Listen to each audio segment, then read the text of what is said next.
Congress RSS ചെയ്തത് ശരിയായില്ല എന്നെങ്കിലും പറയാൻ തയ്യാറായിട്ടുള്ളൂ. ഇന്ന് വരെ അവരോട് ഐക്യപ്പെടാൻ കമ്മ്യൂണിസ്റ്റുകാർ പോയിട്ടില്ല.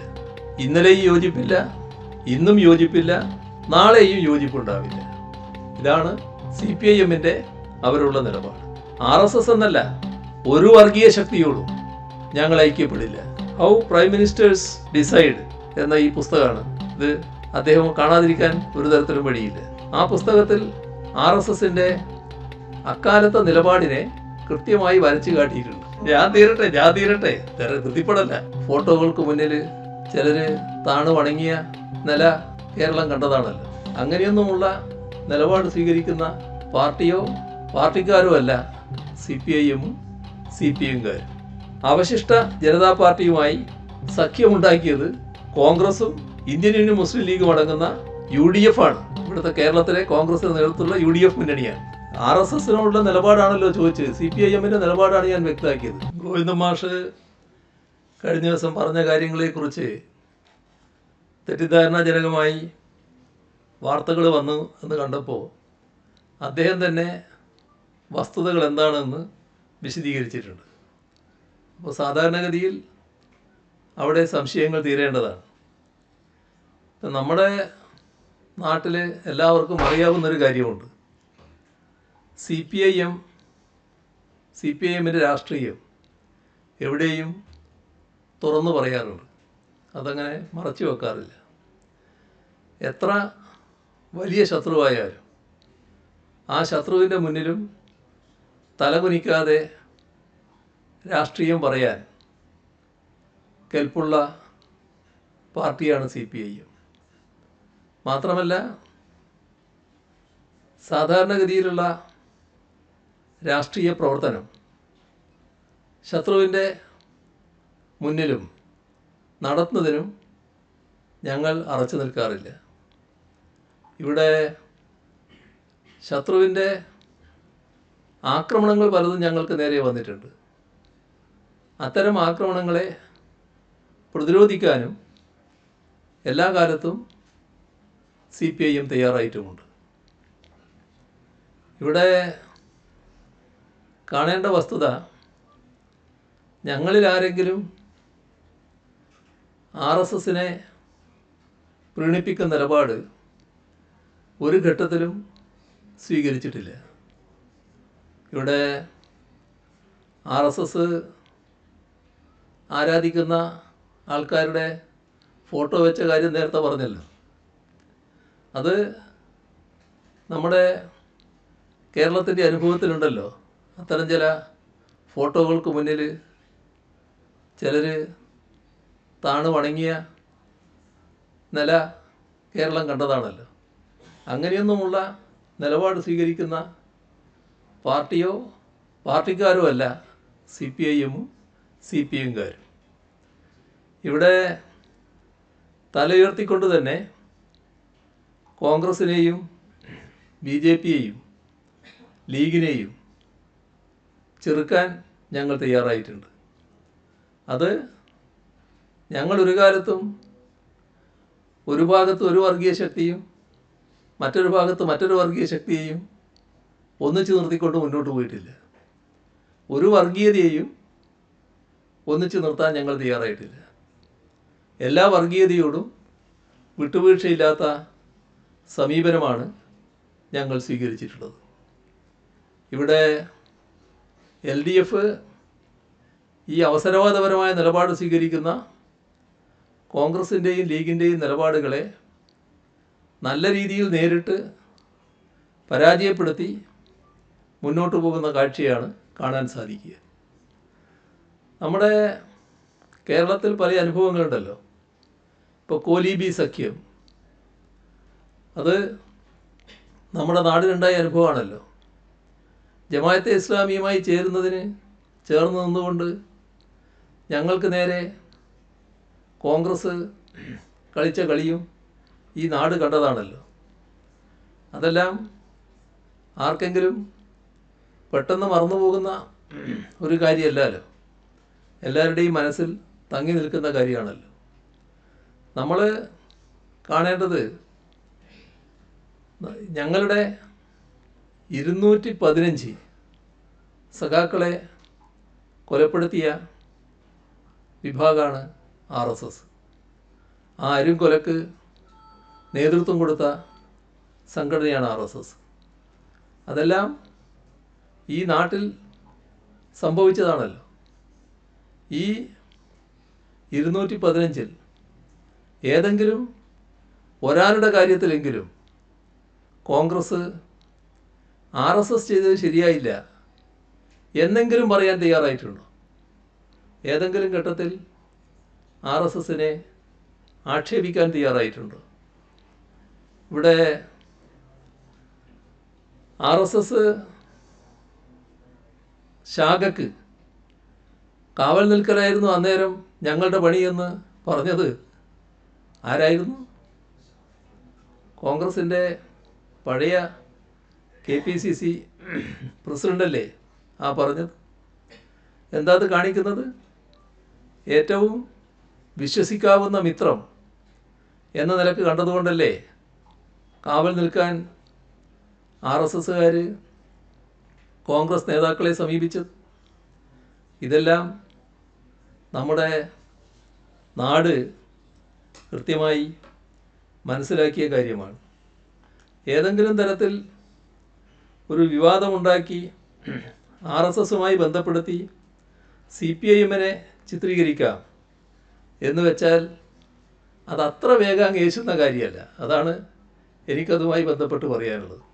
ഇപ്പോൾ RSSുമായുള്ള ബന്ധത്തിൻ്റെ കാര്യം നോക്കിയാൽ ഞങ്ങൾക്ക് RSSുമായി യോജിപ്പിൻ്റേതായ ഒരു മേഖലയും ഇല്ല എന്നതാണ് വസ്തുത. കാരണം അവർ ഫാസിസ്റ്റ് പ്രത്യയശാസ്ത്രത്തെ ആരാധിക്കുന്ന ഒരു സംഘടനയാണ്. ആ സംഘടനയുടെ നേരെ നിന്നുകൊണ്ട് ആ സംഘടന ഉയർത്തുന്ന ആശയങ്ങൾക്കും അവരുടെ നടപടികൾക്കുമെതിരായി പോരാടുന്നവരാണ് കമ്മ്യൂണിസ്റ്റുകാർ. ഇവിടെ നമ്മുടെ കേരളത്തിൽ തന്നെ സഖാക്കളെ കൊലപ്പെടുത്തിയ വിവരം ഞാൻ നേരത്തെ പറഞ്ഞു. ഞങ്ങളെ കൊലപ്പെടുത്താൻ ആയുധമൊരുക്കി കാത്തിരിക്കുന്ന ഒരു വർഗീയ കൂട്ടമാണ് RSS. അവരോട് ഒരു തരത്തിലുള്ള സന്ധിയും ഒരു ഘട്ടത്തിലും ഞങ്ങൾ ചെയ്തിട്ടില്ല.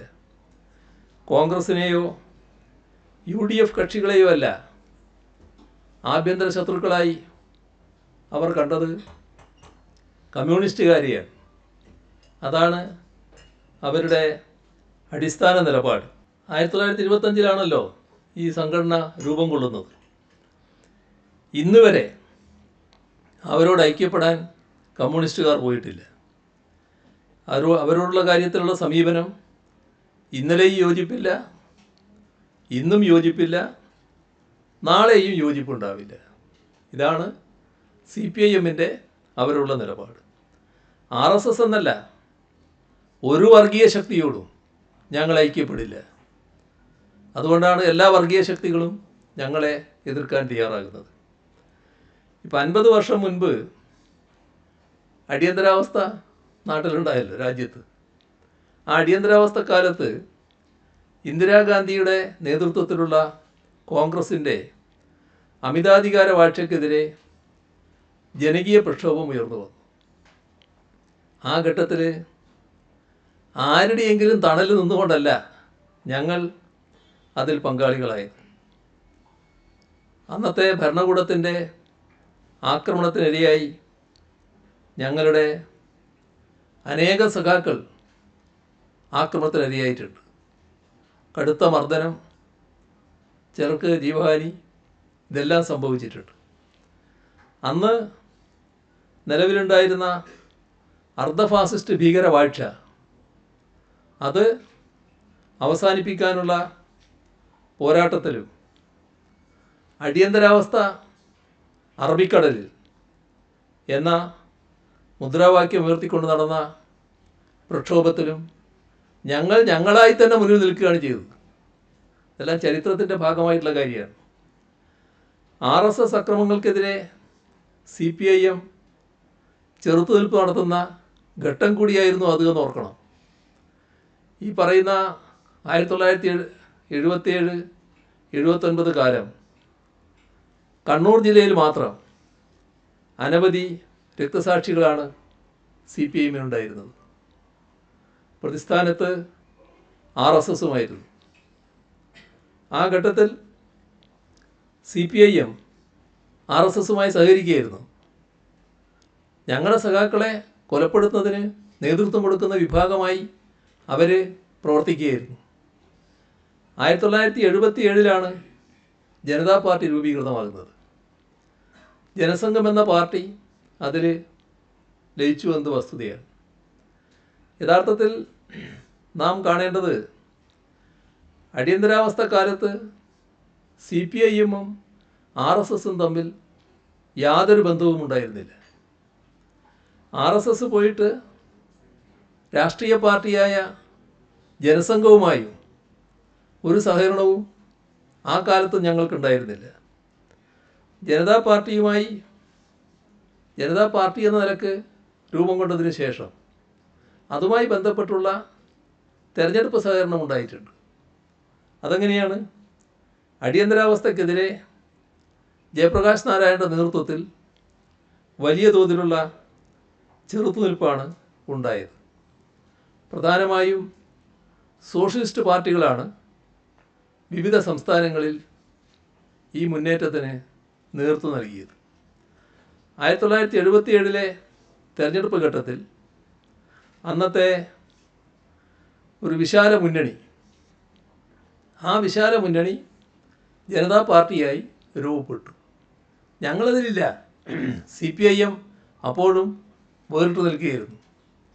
അടിയന്തരാവസ്ഥയിലെ കോൺഗ്രസ് ഏകാധിപത്യ ഭരണത്തിനെതിരെ ഉയർന്നു വന്ന വിശാല ഐക്യത്തിലുണ്ടായിരുന്ന കക്ഷികൾ ഒന്നിച്ചു ചേർന്നാണ് ഈ പറയുന്ന ജനതാ പാർട്ടി ഉണ്ടാകുന്നത്.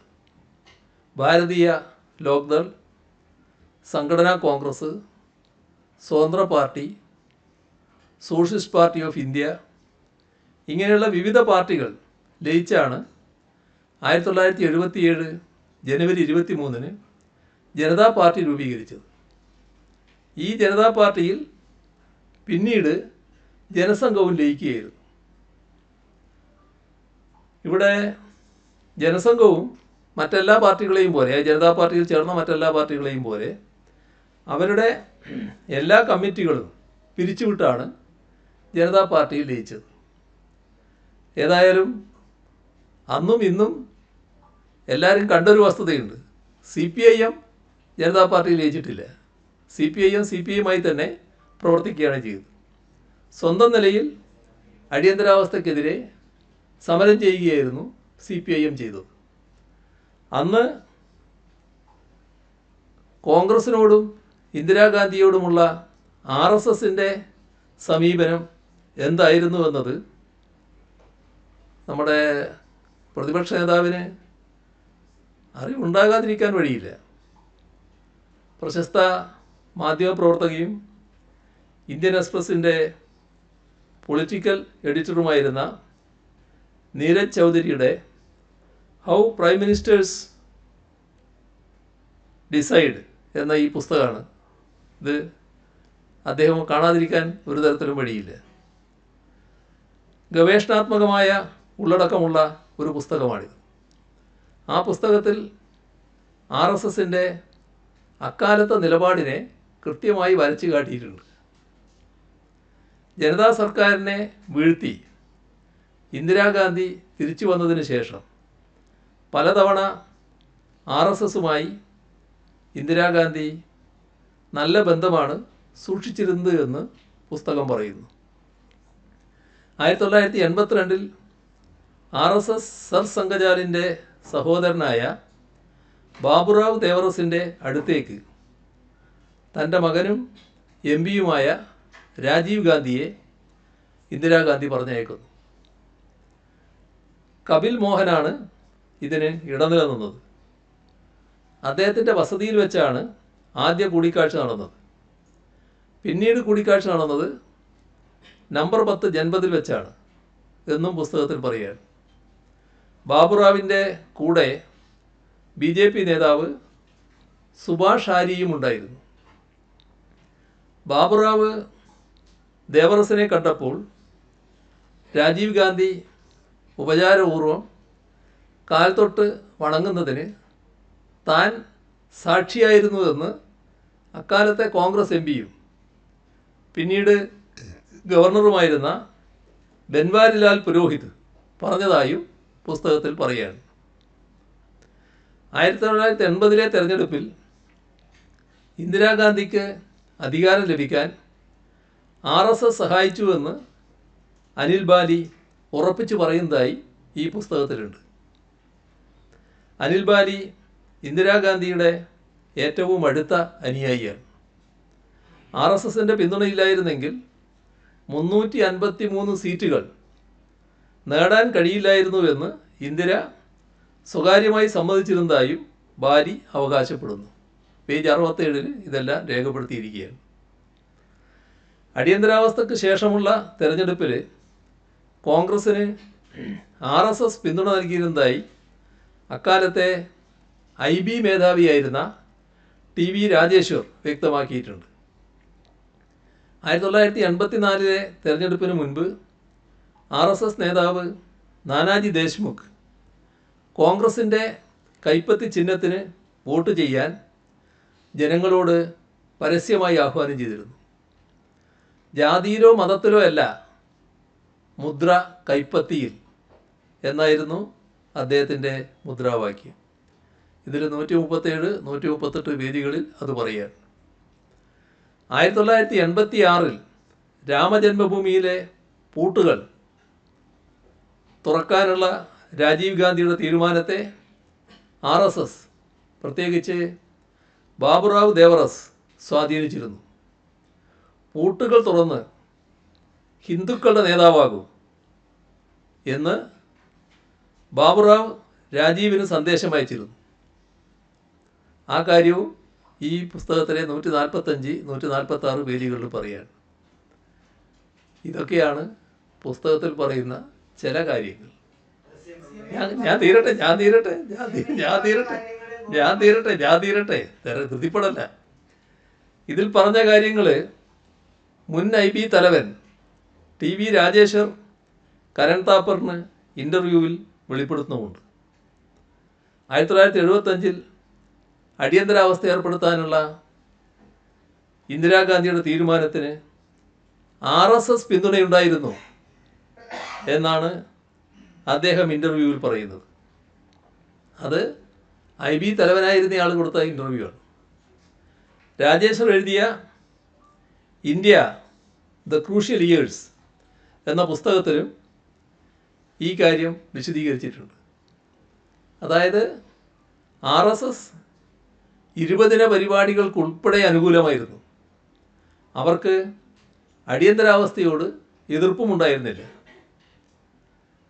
ചില ജനസംഘക്കാർ അടിയന്തരാവസ്ഥയോട് എതിർപ്പ് അറിയിച്ചു, പിന്നീട് ജനതാ പാർട്ടിയിൽ ചേർന്നു എന്നുള്ളത് ശരിയാണ്. ഇതാണ് RSS സ്വീകരിച്ച നിലപാട്. ആ RSSനോട് ഞങ്ങൾക്കാണോ കോൺഗ്രസ്സിനാണോ ബന്ധമുണ്ടായിരുന്നത്? ഇത് കോൺഗ്രസ് നേതാക്കന്മാർ പറയുമ്പോൾ അവർ തന്നെ ആലോചിക്കുന്നത് നല്ലതാണ്. 1977 സവിശേഷമായ സാഹചര്യമാണ് നമ്മുടെ രാജ്യത്തുണ്ടായിരുന്നത്. ജീവിക്കാനുള്ള അവകാശം പൗരന്മാർക്ക് നിഷേധിക്കപ്പെട്ട അവസ്ഥ, ഹേബിയസ് കോർപ്പസ് അടക്കമുള്ള ഭരണഘടനാ പരിഹാരങ്ങൾ നിഷേധിക്കപ്പെട്ട അവസ്ഥ.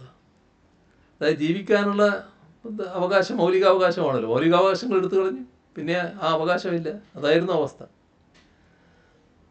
തുർക്ക്മാൻ ഗേറ്റ് ഉൾപ്പെടെ ന്യൂനപക്ഷങ്ങളെ കൂട്ടത്തോടെ വേട്ടയാടിയ തിക്ത അനുഭവങ്ങൾ, തൊഴിലാളികളെ സംഘടിക്കാനുള്ള തൊഴിലാളികൾക്ക് അവകാശമില്ല, ബോണസ് നിഷേധിച്ച കാലം, പൗരസ്വാതന്ത്ര്യങ്ങൾ വീണ്ടെടുക്കാനും മനുഷ്യനെ പോലെ ജീവിക്കാനുമുള്ള അവകാശത്തിനു വേണ്ടി നിർണായക പോരാട്ടമാണ് ആ കാലത്ത് നടന്നത്. ആ സമയത്ത് ആ പോരാട്ടങ്ങളുടെ മുന്നിൽ CPIM നിന്നിട്ടുണ്ട്. തെരഞ്ഞെടുപ്പ് പോരാട്ടം വന്നപ്പോൾ അന്നുള്ള ജനതാ പാർട്ടിയുമായി സഹകരിച്ചിട്ടുമുണ്ട്. 1979 RSSകാർ ജനതാ പാർട്ടിയിൽ അംഗത്വം വഹിക്കുന്നതുമായി ബന്ധപ്പെട്ട് ഗൗരവമായ പ്രശ്നം ഉയർന്നു വന്നു. അതായത് ഇരട്ട അംഗത്വ പ്രശ്നത്തിൽ അത് കൂടുതൽ മൂർച്ഛിച്ചു. അങ്ങനെയാണ് ജനതാ പാർട്ടി വളരുന്നത്, മൊറാർജി സർക്കാർ നിലംപതിക്കുകയും ചെയ്യുന്നത്. അതിനുശേഷം 1980 നടന്ന തെരഞ്ഞെടുപ്പിൽ RSSകാർ മുൻ ജനസംഘക്കാരടങ്ങുന്ന അവശിഷ്ട ജനതാ പാർട്ടിയുമായി സഖ്യമുണ്ടാക്കിയത് കോൺഗ്രസും ഇന്ത്യൻ യൂണിയൻ മുസ്ലിം ലീഗും അടങ്ങുന്ന UDF ആണ്. ഇവിടുത്തെ കേരളത്തിലെ കോൺഗ്രസിന് നേതൃത്വമുള്ള UDF മുന്നണിയാണ്. കാസർഗോഡ് പാർലമെൻറ്റ് തെരഞ്ഞെടുപ്പിൽ ആ മുന്നണിയുടെ സംയുക്ത സ്ഥാനാർത്ഥി കോൺഗ്രസ്സുകാരനോ ലീഗുകാരനോ ആയിരുന്നില്ല. അന്നത്തെ ജനസംഘത്തിൻ്റെ സമുന്നതനായ നേതാവ് സാക്ഷാൽ O. രാജഗോപാലായിരുന്നു. 1980 നിയമസഭാ തെരഞ്ഞെടുപ്പിൽ പെരിങ്ങളം മണ്ഡലത്തിലും ഇതേ സംഭവമുണ്ടായി. കോൺഗ്രസ് മുന്നണിയുടെ അന്നത്തെ സ്ഥാനാർത്ഥി സാക്ഷാൽ KG മാരാറായിരുന്നു. മാരാറെ അറിയാലോ എല്ലാവർക്കും. കേരളത്തിലെ ഏറ്റവും ആദരണീയനായ ജനസംഘ നേതാവായിരുന്നു അദ്ദേഹം. അന്ന് കോൺഗ്രസ് പിന്തുണച്ച KG മാരാരെ തോൽപ്പിച്ചത് LDFൻ്റെ സ്ഥാനാർത്ഥിയായ AK ശശീന്ദ്രനായിരുന്നു. 1980 എന്ത് സവിശേഷ സാഹചര്യത്തിലാണ് RSS അടങ്ങുന്ന ജനതാ വിഭാഗവുമായി UDF സഖ്യമുണ്ടാക്കിയത്? അത് ഇതേവരെ വിശദീകരിക്കപ്പെടാത്ത കാര്യമാണ്. ഇതിൻ്റെ തുടർച്ചയായാണ് ഒളിഞ്ഞും തെളിഞ്ഞും കോലീബിയായും അല്ലാതെയും കോൺഗ്രസ് അവസരവാദപരമായ സഖ്യങ്ങൾ ഉണ്ടാക്കിയിട്ടുള്ളത്. ഇതിൻ്റെ കഥകൾ എടുത്തു പറഞ്ഞാൽ ഇനിയും കുറേ കാര്യങ്ങൾ ചൂണ്ടിക്കാണിക്കാൻ സാധിക്കും.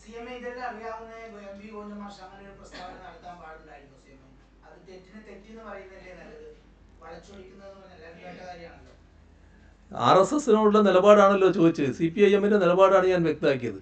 ഗോവിന്ദമാഷ കാര്യം അദ്ദേഹം തന്നെ പറഞ്ഞല്ലോ, അങ്ങനെ പറഞ്ഞില്ല എന്നുള്ളത് അദ്ദേഹം തന്നെ വ്യക്തമാക്കിയല്ലോ. പിന്നെ അതിനെപ്പറ്റി ഞാൻ പറയേണ്ടതെന്ന്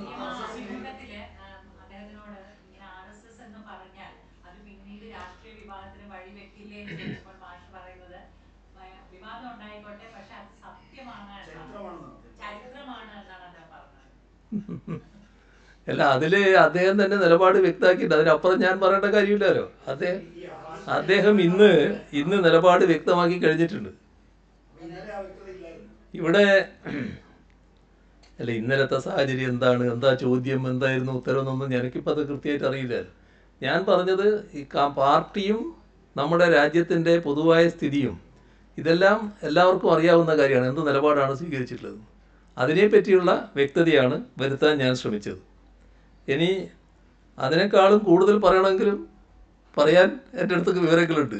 ഈ RSS ഏതെല്ലാം തരത്തിൽ കാര്യങ്ങൾ നീക്കിയിരുന്നു, എങ്ങനെയൊക്കെ കോൺഗ്രസ് ബന്ധപ്പെട്ടു എന്നുള്ള കാര്യങ്ങൾ.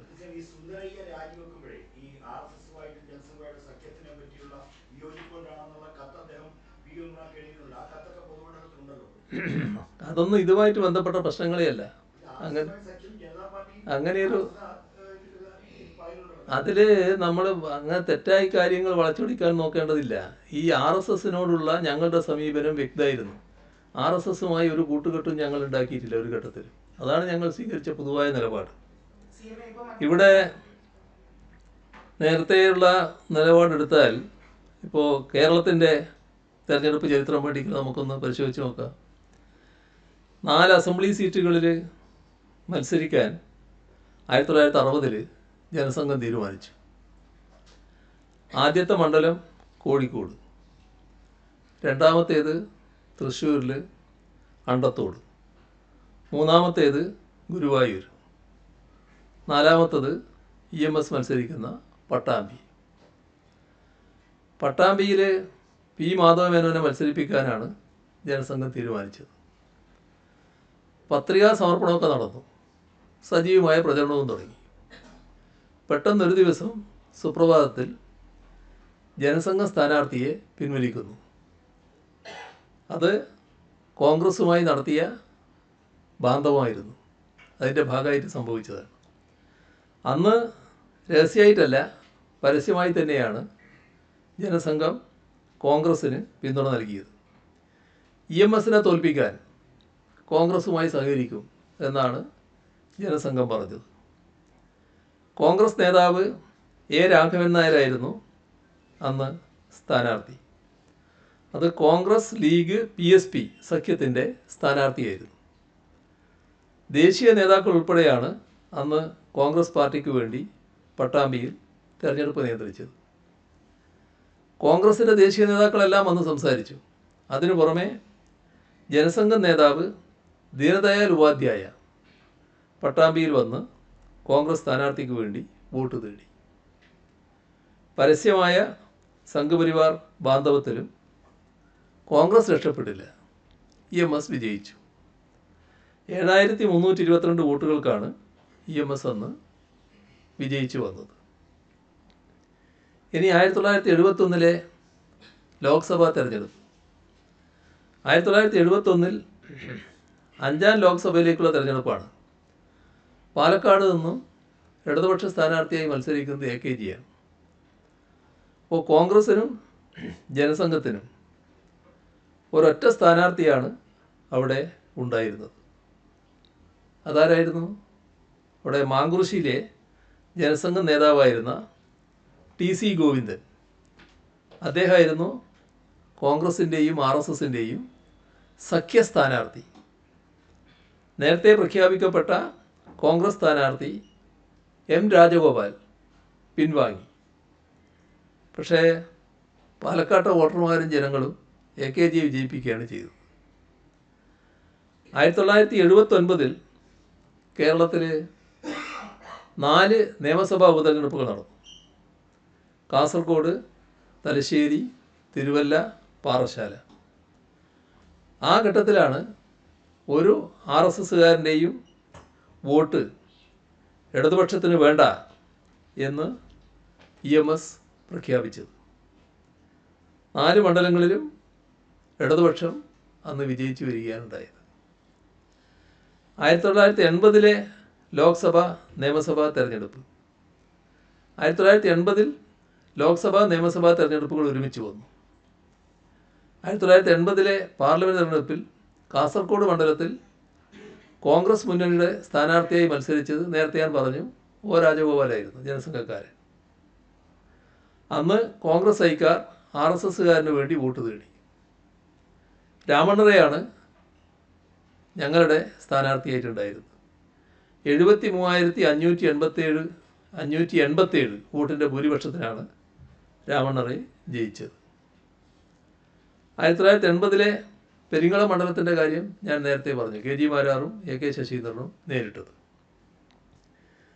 അതേ വർഷം എടക്കാട് നിയമസഭാ മണ്ഡലത്തിൽ കോൺഗ്രസ് മുന്നണിയുടെ സ്ഥാനാർത്ഥി മറ്റാരുമായിരുന്നില്ല. മുൻ KPCC president K. സുധാകരനായിരുന്നു.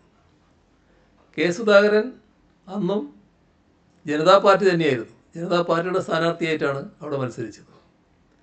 RSSകാരായ O. രാജഗോപാലും KG മാരാരും അംഗങ്ങളായ അതേ പാർട്ടിയിൽ നിന്ന് അതേ ചിഹ്നത്തിലായിരുന്നു സുധാകരൻ മത്സരിച്ചത്. കോൺഗ്രസ് അദ്ദേഹത്തിന് വേണ്ടി വോട്ട് തേടി. ഞങ്ങളെ സ്ഥാനാർത്ഥി അന്നത്തെ അഖിലേന്ത്യാ ലീഗിലെ PPV മൂസിയായിരുന്നു. അദ്ദേഹമാണ് സുധാകരനെ പരാജയപ്പെടുത്തി ആ തെരഞ്ഞെടുപ്പിൽ വിജയിച്ചത്. ഒറ്റപ്പാലം മണ്ഡലത്തിൽ ജനതാ പാർട്ടിയിലെ PR നമ്പ്യാർക്ക് വേണ്ടിയാണ് കോൺഗ്രസ്സുകാർ പ്രവർത്തിച്ചത്. ഇടതുപക്ഷത്ത് VC കബീറായിരുന്നു. അദ്ദേഹം വിജയിച്ചു വന്നു. 1991 ബേപ്പൂർ, വടകര മണ്ഡലങ്ങൾ കേന്ദ്രീകരിച്ചുകൊണ്ട് കോലി സഖ്യം, അത് എല്ലാവർക്കും അറിയാവുന്ന കാര്യമാണ്. വടകര ലോക്സഭാ മണ്ഡലത്തിൽ കോലി സ്ഥാനാർത്ഥിയായി മത്സരിച്ചത് അഡ്വക്കേറ്റ് രത്നസിംഗ് ആയിരുന്നു. അദ്ദേഹം തൻ്റെ ആത്മകഥയിൽ 91 കോൺഗ്രസ് ലീഗ് BJP ബാന്ധവത്തെക്കുറിച്ച് തുറന്നങ്ങെഴുതി. അതിപ്പോൾ ഒരു നിഷേധിക്കാൻ ആർക്കും കഴിയാത്തൊരു കാര്യമാണ്.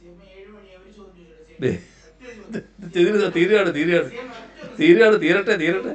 ഇത് തീരട്ടെ.